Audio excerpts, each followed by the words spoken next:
네, 안녕하세요. 지금부터는 이제 화학 원을 이제 시작할 건데요. 화학원의 1단원이죠. 화학의 첫걸음. 이 1단원을 제가 3개의 소단원으로 한번 나눠봤어요. 첫 번째 소단원은 우리 생활 속의 화학이고요. 두 번째 소단원은 화학식량과 몰이고요. 세 번째 소단원은 화학 반응식과 용액의 농도예요.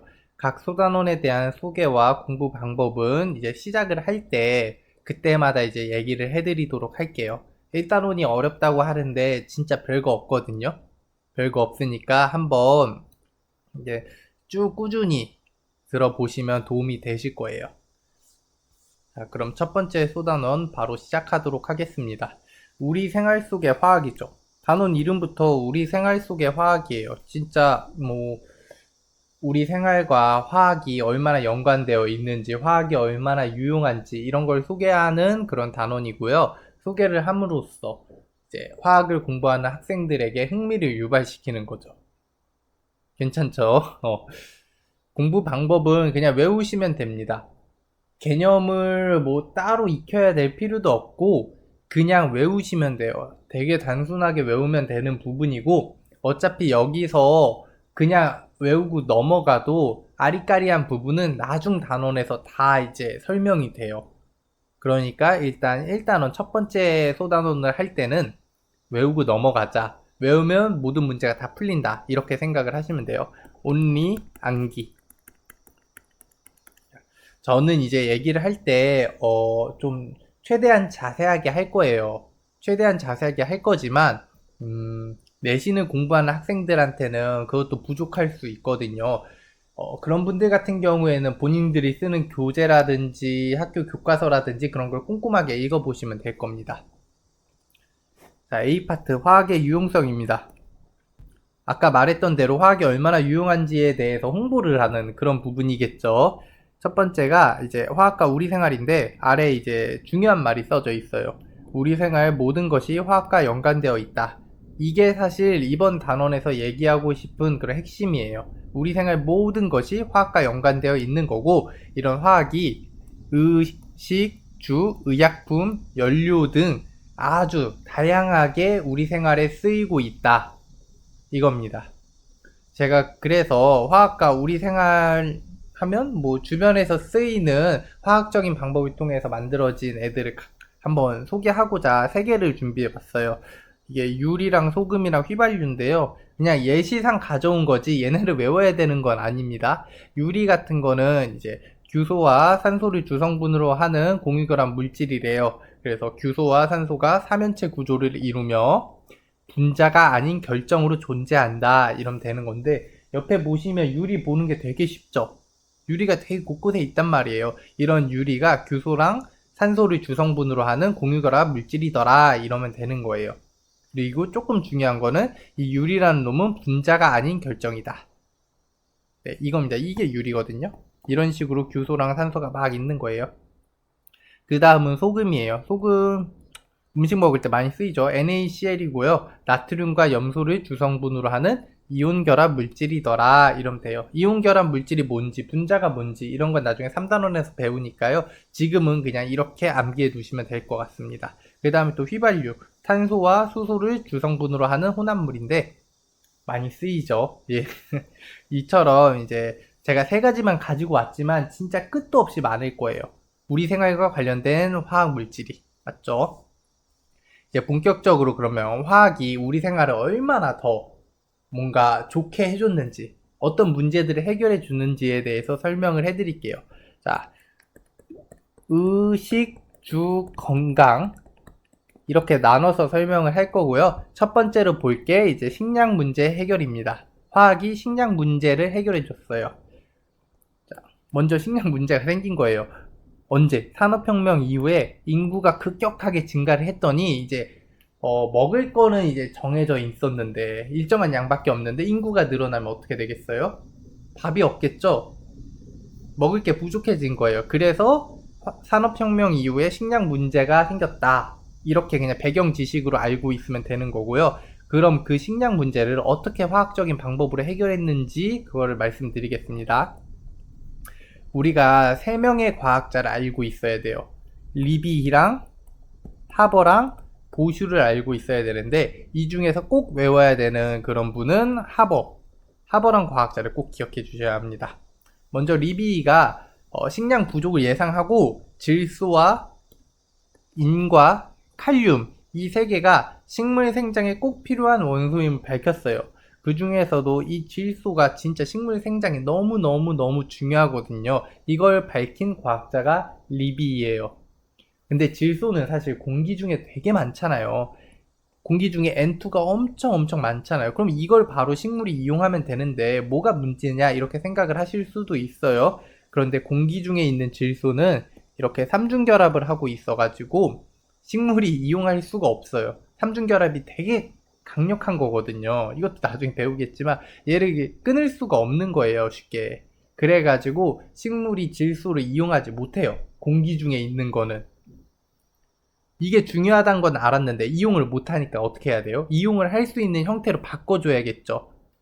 공기 중에 있는 질소를요. 그걸 한 게 하버랑 보슈라는 과학자예요. 자, 여기 아주 위대하고 중요한 식이 적혀져 있습니다. 공기 중에 있는 질소를 수소랑 반응시켜서 암모니아를 대량 생산했어요. 여기서 오해하시면 안 되는 게, 그 전에도 하버랑 보슈가 이런 방법을 만들기 전에도 질소랑 수소랑 반응시키면 암모니아가 된다는 사실은 누구나 알고 있었어요. 그런데 왜 이 두 사람이 위대한 거냐면 대량으로 생산했기 때문이에요. 그 전에는 질소랑 수소를 반응시켜서 암모니아를 대량으로 만들지 못했어요. 소량으로 만들거나 아니면 만들자마자 다시 역반응이 일어나서 돌아가거나, 즉 제대로 만들지 못했던 거죠. 그런데 이 하버랑 보슈가 암모니아를 대량으로 만드는 그런 공정을 개발한 거예요. 즉 조건을 찾은 거죠. 어떤 온도, 특정 온도와 특정 압력에서 어떤 촉매를 써서 반응시키면 암모니아가 대량으로 나오더라. 이 방법을 개발한 거예요. 그래서 노벨상 받았죠, 이 사람들. 암모니아가 대량으로 생산이 되니까 암모니아 이후에는 되게 술술 잘 풀리는 거예요. 암모니아를 바로 식물들이 이용할 수 있는 건 아닌데, 얘가 이제 뭐 물에 녹아가지고 암모늄 이온이 된다거나 아니면 암모니아와, 여기 아래 써져 있죠, 암모니아와 이산화탄소를 반응시켜가지고 이제 질소 비료를 대량 생산하게 된다던가 이런 식으로 해가지고 식물들이 질소를 이용할 수 있게 된 거예요. 그러면 하버랑 보슈는 암모니아를 대량 생산하는 공정을 개발함으로써 식량 문제를 해결했다고 봐도 되겠네요. 맞죠? 이게 식량 문제 해결입니다. 자, 그 다음에 이제 의류 문제 해결이에요. 아까 이제 식을 봤으니까 이번에 의를 볼게요. 의류도 문제가 생겼겠죠. 어떤 문제가 있었냐면 식물에서 얻은 면이나 마, 동물에서 얻은 비단과 같은 뭐죠? 천연섬유, 자연에서 얻은 천연섬유를 사용하고 있었는데 얘들이 좋아요. 좋고 비싸잖아요, 지금. 흡수성도 좋고 촉감도 좋지만 뭐가 문제죠? 질기지 않대요. 천연섬유는 질기지 않아요. 그렇기 때문에 쉽게 닳고 자연에서 얻은 거기 때문에 대량 생산이 어려웠어요. 자, 그럼 어떻게 해야 되죠? 이 문제점을 이제 극복할 수 있는 그런 방안을 만들어야겠죠. 그걸 화학적인 방법을 통해서 한 거예요. 의류 문제 해결을 화학적인 방법을 통해서 했는데 어떻게 한 거냐면 합성섬유란 걸 개발해 버린 거예요. 이 합성섬유는 어떤 걸까요? 화석 연료를 원료로 하여 질기고, 전에 질기지 않은 게 문제였으니까 질기게 만든 거였고요. 그 다음에 대량 생산이 쉽게 만든 거예요. 이게 합성섬유입니다. 천연섬유랑 다르게 질기고 대량 생산이 가능해요. 자, 우리는 그러면 이렇게 해결하고 끝이 아니라 합성섬유의 종류 한 3가지 정도는 알고 계시면 되게 좋거든요. 그걸 소개해 드릴게요. 대표적인 합성섬유 3가지입니다. 첫 번째가 나일론. 얘는 외워주시는 게 좋은 게 최초의 합성섬유입니다. 최초의 합성섬유고, 그리고 매우 질기대요. 매우 질기고 유연하다. 그리고 물하고 안 친하다. 물하고 안 친하기 때문에 땀을 잘 흡수하지 못하겠고요. 정전기 현상도 잘 생긴다. 뭐 이런 특징들이 있고, 펩타이드 결합을 가지고 있는데 이런 것까지는 막 이렇게 외워주시지 않아도 그냥 쓱 한번 훑고 넘어가는 정도, 이 정도면 충분할 것 같아요. 자, 나일론을 통해서 만든 거, 스타킹, 밧줄, 칫솔, 그물, 그리고 제가 지금 입고 있는 바지가 나일론 바지예요. 예, 이런 옷들도 만드는 거죠.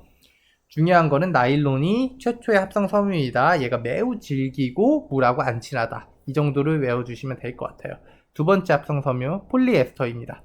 가장 널리 사용되는 합성 섬유고요. 얘도 마찬가지로 질기고 탄성이 좋습니다. 흡습성이 없어서 빨리 마르고 우리가 이제 와이셔츠나 양복 이런데 많이 들어가 있죠. 옷을 보시면 세탁탭에 이제 뭐가 들어가 있는지 써져 있을 텐데 폴리에스터가 되게 많을 거예요. 그 정도로 이제 널리 쓰이고 있는 합성 섬유다. 세 번째가 폴리아크릴로 니트릴, 또 폴리아크릴로 나이트릴, 폴리아크릴 이렇게 얘기를 하는 놈인데요. 얘 같은 경우에는 뭐 이름을 풀로 외울 필요는 없고 보온성이 있고 열에 강하다. 그렇기 때문에 안전복이나 소방복에 사용된다. 이 정도만 외워주시면 될 것 같습니다.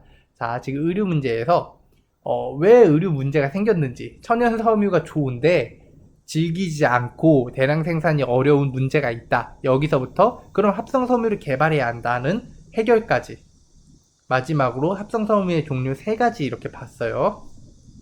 여기서 끝나면 좋겠지만 실제로 문제화되는 부분은 바로 이겁니다. 천연섬유와 합성섬유를 비교시키는 건데요. 자료는 EBS 자료를 가져왔고요. 우리가 흔히 생각하는 천연섬유의 특징과 합성섬유의 특징들을 생각을 하면 어렵지 않게 비교를 할 수가 있습니다. 먼저 생산량 같은 경우에는 천연섬유는 당연히 적겠고 합성섬유는 많겠고, 강도는요, 천연섬유는 일반적으로 약하겠고 합성섬유는 일반적으로 강하겠고, 그 다음에 가격 같은 경우에는 천연섬유는 아무래도 비싸겠고 합성섬유는 아무래도 싸겠고, 그 다음에 뭐 중요한 게 환경, 천연섬유는 친화적이겠고요 합성섬유는 오염이 발생할 것이다. 뭐 이 정도를 체크하고 넘어가시면 될 것 같아요.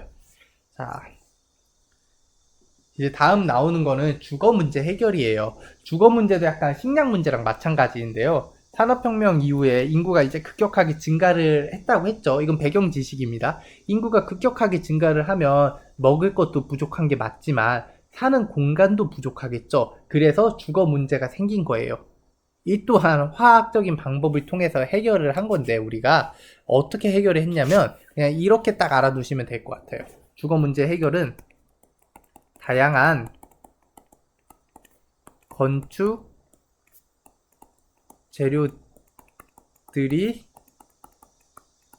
등장하여 해결되었다. 이런 끝이에요. 주거 문제는 다양한 건축 재료들이 등장하면서 해결이 되었어요. 그 건축 재료들이 아래 정리해 놓은 거고요. 하나하나 이제 보시면 되고, 외워야 될 거는 이제 철입니다. 철. 가장 중요한 거예요. 철이 어떻게 이제 뭐라고 해야 돼, 만들어지는지에 관해서는 이제 4단원에서 배워도 되지만 1단원에서 문제화가 될 수 있기 때문에 제가 간단하게 설명을 해드릴게요. 먼저 철의 재료는 용광로에서 일어나는 일이고요. 자연 상태에 있는 철은 이제 철광석 상태로 있을 텐데, 이 철광석은 안에 있는 철은 산소랑 이제 반응을 하고 있단 말이에요. 산소랑 결합하고 있어요. 그래서 이런 형태로 존재를 하게 되는데, 얘를 가지고 용광로에 넣어서 순수한 철을 이제 만들어내면 우리가 이걸 뭐라고 해요? 철이 재련되었다. 즉 철의 재련 과정이라고 하죠. 아이고. 이런 식으로 철을 얻는 건데, 얘가 이제 산화환원 반응이란 말이에요. 우리가 지금 아직 산화환원이 익숙하지가 않으니까 이렇게 한번 해봅시다. Fe2O3 반응하고 나면 Fe2예요. 지금 산소만 비교해 볼게요. 그 전엔 산소가 있었죠. 나중에 철이 되면 산소가 없어지죠. 그럼 우리가 이걸 뭐라고 표현할 수 있어요? 산소를 잃었다. 산소를 잃으면 환원이죠. 자, 그럼 그 잃은 산소는 어디로 갔느냐 하면 코크스란 놈을 알아야 되는데요. 코크스가 공기 중에 산소랑 반응을 해서 일산화탄소가 됩니다. 이 일산화탄소가 방금 나온 산소를 받아가지고 이산화탄소가 되는 거예요. 자, 그러면 일산화탄소, 이산화탄소 얘들은 어떻게 된 거죠? 일산화탄소가 산소를 얻어서 이산화탄소가 된 거니까 이 과정은 산화라고 할 수 있어요. 즉, 철은 환원되었고 이산화탄소는 산화된 겁니다. 이게 철의 재련 과정이고요. 순수한 철을 얻어내는 방법인 거예요. 자, 이 그림을 기억하시고 철이 어떻게 얻어지는지도 한번 생각을 해보시면 좋을 것 같아요. 어쨌든 이런 뭐 방법을 통해서 순수한 철을 얻었잖아요, 인간이. 이 철을 건축 재료로 사용하기 시작한 거예요. 그래가지고 이제 단단한 건물을 지을 수 있게 된 거죠. 그 다음에 뭐 여기 써져 있는 거 읽어보시면 되는데, 건축 재료 스티로폼 건물 내부의 열이 밖으로 빠져나가지 않도록 하는 단열재로 사용되고 있다네요. 그래, 뭐 우리가 대충 알 수 있는 그런 내용이었어요. 그 다음에 시멘트, 얘는 조금 중요한데, 석회석을 가열하여 산화칼슘으로 만든단 말이에요. 만든 다음에 점토를 섞어요. 점토를 섞으면 건축이나 토목에서 접합재로 사용되는 시멘트인 거예요. 즉, 산화칼슘 플러스 점토가 시멘트이다. 이렇게 기억을 하시면 이제 공부하는데 편하겠죠. 그 다음에 콘크리트. 콘크리트는 이 시멘트에다가 물이나 모래나 자갈 같은 것들을 섞은 거예요. 그러면 콘크리트가 되더라. 그리고 추가적으로 압축에는 강하지만 잡아당기는 힘에는 약하다라는 표현이 EBS에 나와 있기 때문에 한번 기억해 두시면 좋을 것 같아요. 콘크리트가 압축에는 강하지만 잡아당기는 힘에는 약하다네요. 그 다음에 철근 콘크리트. 이름에서 이제 뭐 써 있듯이 콘크리트에다가 철근을 이제 섞어 놓은 거예요. 그러면 콘크리트의 강도가 높아지겠죠. 마지막으로 유리. 아까 맨 처음에도 설명을 해드렸지만 건축 재료로 많이 쓰이는 우리 유리예요. 모래에 섞인 이산화규소를 원료로 하여 만들고 이제 투명도가 높다. 얘는 이제 분자가 아닌 결정이다. 이렇게 생각을 하시면 되는 거죠. 자, 주거 문제는 뭐 식량 문제랑 마찬가지로 인구가 막 늘어나니까 생겼어요. 근데 그걸 어떻게 해결한 거예요? 다양한 건축 재료들이 등장하면서 해결이 됐다. 이러면 끝이죠. 이제 마지막인 것 같아요. 건강 문제를 해결해 볼게요. 자, 건강 문제 뭐 항상 있는 거죠. 건강 문제 항상 있을 수 있는데 이 문제 또한 화학적인 방법을 통해서 해결을 했어요. 우리가 뭐 모든 걸 다 알지는 못하겠지만 여기서 한 가지만 알면 됩니다. 합성의약품 개발을 통해서 우리가 건강 문제를 해결하였다. 자, 합성의약품을 어떻게 만드는지는 관심이 없고 우리가 이제 배워야 될 부분도 아니에요. 우리가 알아야 되는 거는 이 합성의약품의 대표적인 예시인 아스피린입니다. 아스피린 옆에 써져 있죠. 최초의 합성의약품으로 호프만이라는 과학자가 버드나무 껍질에서 분리한 살리실산으로 합성한 아세틸살리실산을 우리가 아스피린이라고 하는 거예요.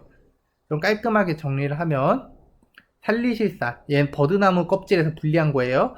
거기다가 아세트산을 섞어줬더니 아세틸살리실산이 됐어요. 이거를 우리가 아스피린이라고 부르는 겁니다. 얘는 무슨 효과가 있나요? 우리가 먹는 해열 진통제 이런 거 보면 다 아세틸살리실산이라고 되어 있을 거예요. 중요한 거죠. 최초의 합성의약품인 아스피린은 살리실산 플러스 아세트산이다. 이렇게 외워두시면 돼요. 그리고 한 가지만 더 추가로 뭐 알고 계시면 좋은 게 페니실린이에요. 페니실린은 최초의 항생제인 거죠. 그리고 플레밍이라는 과학자가 발견을 했고요. 푸른 곰팡이에서 이제 페니실린을 처음으로 이제 찾아가지고 만든 거죠. 자, 이 정도 기억해 주시면 건강 문제 해결도 끝입니다.